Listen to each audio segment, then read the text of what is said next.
Nous allons vous raconter une histoire, celle des transports publics.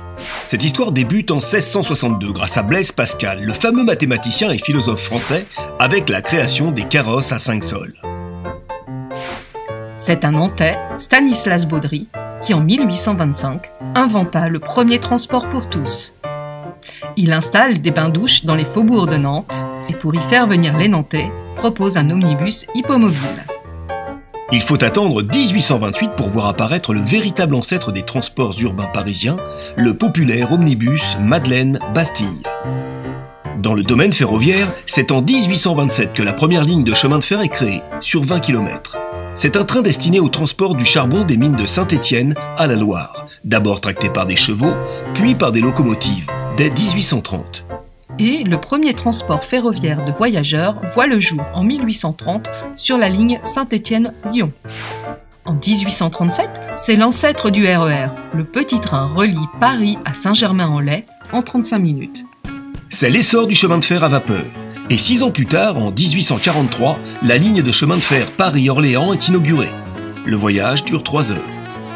10 ans plus tard, en 1853, une vingtaine d'omnibus à Impérial sont mis en circulation à Paris. Le premier tramway sur rail est installé d'abord Cours-la-Reine à Paris et se généralise peu à peu. La CGO, ancêtre de la RATP, était née. Mais il faut attendre un décret de Napoléon III en 1870 pour que s'organisent véritablement les transports publics à Paris.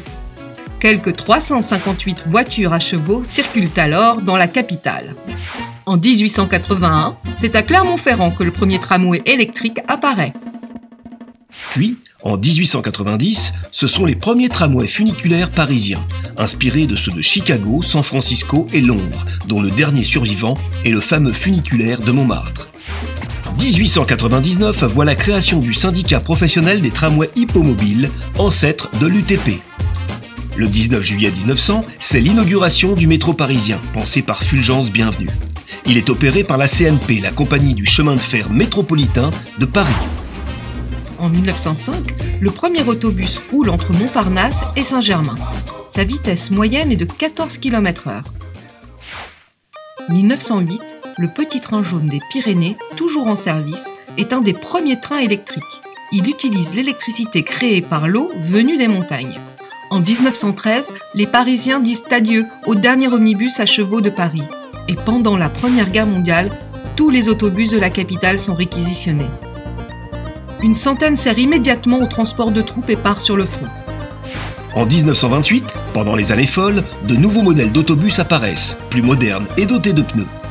10 ans plus tard, c'est la disparition du tramway parisien. En 1937, c'est la naissance de la Société nationale des chemins de fer français, la SNCF. Les 5 compagnies de chemins de fer d'alors sont déficitaires. L'État reprend leur dette qui s'élève à 37 milliards de francs et acquiert 51% du capital de la SNCF.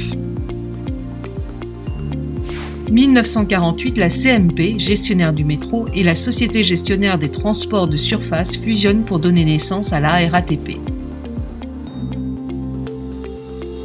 En 1952, les premières grèves éclatent au sein de ces organisations et les Parisiens font de l'autostop le sport national.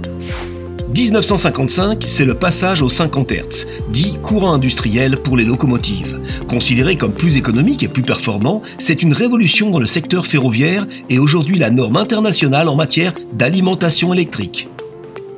1955 est également marqué par le record de vitesse de 2 trains électriques à une vitesse de 330 km/h.